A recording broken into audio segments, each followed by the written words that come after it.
In just over 2 weeks, I am moving out of the country from Seattle, Washington to Barcelona, Spain. I wanted to do a video about 10 things that I have learned along the way that I think would be helpful for anybody who's considering a move out of the country.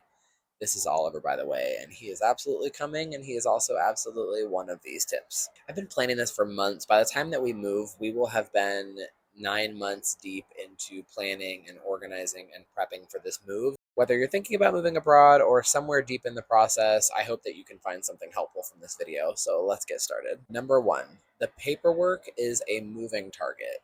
You think it's a checklist when it's really more like a web. That's kind of what it feels like to be going through the paperwork and bureaucracy of trying to move out of the country. Some documents need apostilles, some don't. Some you're going to send to organization A, and then organization A is going to send them to organization B on your behalf, and you're not going to have tracking in that time. And it can be really stressful. For the digital nomad visa, I needed to get my university degree apostilled. I had to package up my university degree and have it sent to my university. And if I'm honest, I'm not even sure why I had to send it to my university because they are not the ones apostilling it. But nonetheless, I had to send it to my university, who then sent it to the State Department. I got an email from the university when they sent it to the State Department, but then never got an email from the State Department that they received my document. And the State Department did have a space on their website where I can see what dates they were processing at that time, but I didn't know what date they received the document. It became this game of how long do I wait until I determine that this has been lost to the world and I'm going to have to start over. Number two, let's talk about apostilles. What are they? How do you get them, etc.? An apostille is basically an international certification. It's like a stamp or certificate that is attached to your official documents, like your birth certificate or your marriage license, for example. And it proves to other countries that they are real and legal documents. It's part of a global agreement called the Hague Apostille Convention. It's basically confirming, yep, this is a legal document from the home country it's coming from. It's not complicated, but it is slow, and it's easy to mess up if you don't have all of your ducks in a row. So double check which of your documents need apostilling and what the rough timeline for getting that done might look like, and start early. Number three, if you're already feeling overwhelmed, then this tip is absolutely for you, and that is to hire yourself a good immigration attorney that specializes in what you are trying to accomplish. There was absolutely an early period of this process where I was Googling everything and, fact checking that I was even eligible for the digital nomad visa. But the reality is, there comes a point where you want to make sure you're not doing it wrong anymore. And I cannot recommend enough hiring a lawyer, a good immigration attorney that is going to take some of that pressure off your chest. They caught things that I very well may have missed. They walked me through the timeline to help me ensure that I was starting each process at the right point of the process. I cannot oversell hiring an immigration lawyer to ensure everything is done correctly and legally, and gives you the best chance of making sure you're going to be approved for the visa that you're applying for. I did make a recommendation on the exact immigration lawyer that I use, and I will link that right here for you. Number four, timing the move is its own puzzle.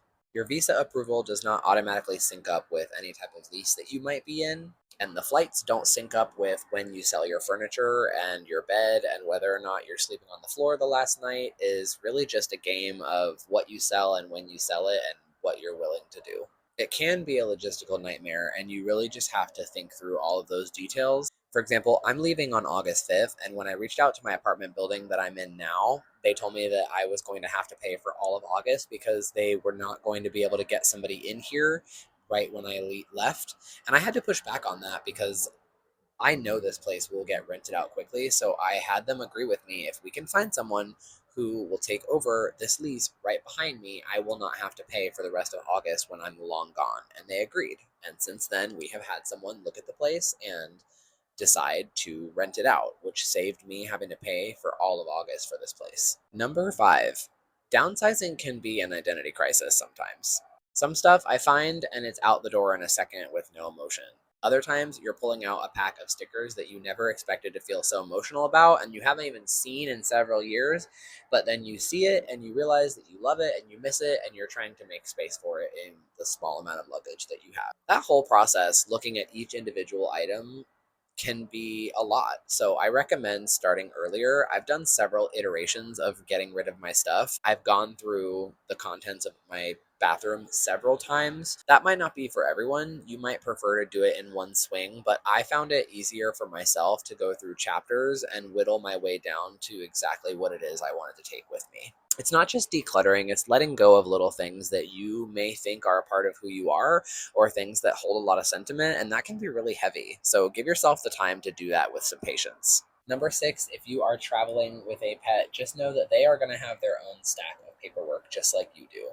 For Oliver here, he needed a USDA certified exam within 10 days of us flying. He also needed an ISO compliant microchip. If you've gotten your pet microchipped in the recent past, it's probably ISO compliant, but if your pet has an older microchip in them, they may not have an ISO compliant microchip. So that is something you definitely want to confirm. Then they also need a rabies vaccine, and that rabies vaccine needs to be logged to their microchip and needs to be done within a certain time frame. Depending on the country that you're going to, there may be some time sensitivity around when that rabies vaccination is administered. So keep that in mind. Number seven is more of an emotional one, and that's that you're going to have doubts along the way. And that doesn't mean that what you're doing is not the right decision.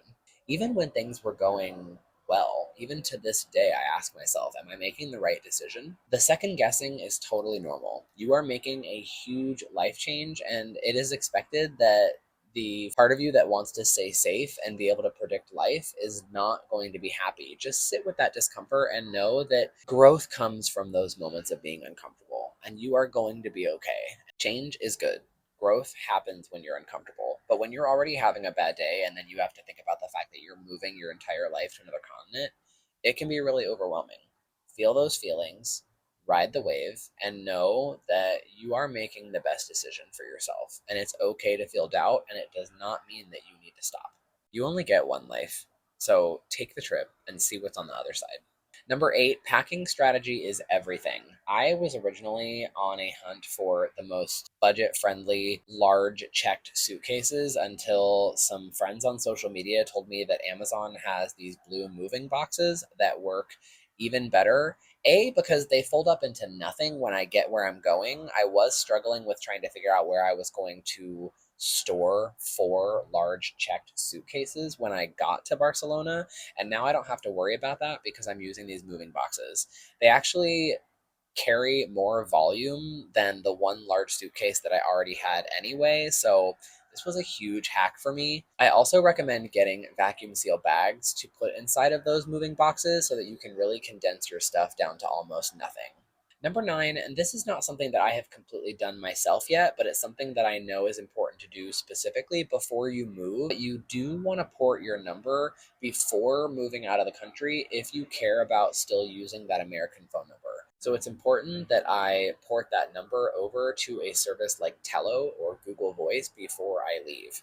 Based on the research I've done, those are the most popular options for porting your number over, and I've seen positives and negatives to both.